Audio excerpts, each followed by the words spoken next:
ഫലപ്രവചനവും അടിയൊഴുക്കുകളും കൂടുതൽ സങ്കീർണമാക്കിയാണ് തൃശൂർ ലോക്സഭാ മണ്ഡലത്തിലെ polling trend. 2019 തെരഞ്ഞെടുപ്പിനെ അപേക്ഷിച്ച് പോളിംഗിൽ 4.96% ഇടിവുണ്ടായെങ്കിലും പോൾ ചെയ്ത വോട്ടർമാരുടെ എണ്ണത്തിൽ വലിയ വർധനവാണ് ഉണ്ടായിട്ടുള്ളത്. കേന്ദ്ര തെരഞ്ഞെടുപ്പ് കമ്മീഷനിൽ നിന്ന് ഒടുവിൽ ലഭിച്ച കണക്ക് പ്രകാരം 7 നിയോജക മണ്ഡലങ്ങളായി 4,613 വോട്ടുകൾ ഇത്തവണ കൂടുതൽ പോൾ ചെയ്തു. കഴിഞ്ഞ തെരഞ്ഞെടുപ്പിൽ 10,40,512 വോട്ടുകൾ മാത്രം രേഖപ്പെടുത്തിയ സ്ഥാനത്ത് ഇത്തവണ 10,81,125 വോട്ടുകളാണ് രേഖപ്പെടുത്തിയത്. വോട്ടർ പട്ടികയിൽ കന്നി വോട്ടർമാരുടെ എണ്ണം കുത്തനെ കൂടിയതാണ് കാരണം. 34,117 പേർ വോട്ടർ പട്ടികയിൽ പുതുതായി ഇത്തവണ ഇടം പിടിച്ചു. ഇവരുടെ വോട്ടുകൾ ആർക്ക് അനുകൂലമായി എന്നത് നിർണായകമാണ്. തൃശൂർ ലോക്സഭാ മണ്ഡലത്തിൽ ഉൾപ്പെടുന്ന 7 നിയോജക മണ്ഡലങ്ങളും LDFന്റെ കൈവശമാണ്. ഇതിൽ ഗുരുവായൂർ, മണലൂർ, നാട്ടിക, പുതുക്കാട് മണ്ഡലങ്ങൾ LDFന്റെ ശക്തി കേന്ദ്രങ്ങളുമാണ്.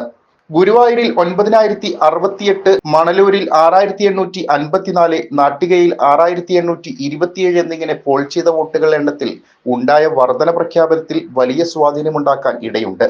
പുതുക്കാട് മണ്ഡലത്തിൽ 1,330 വോട്ടുകളും വർദ്ധിച്ചിട്ടുണ്ട്.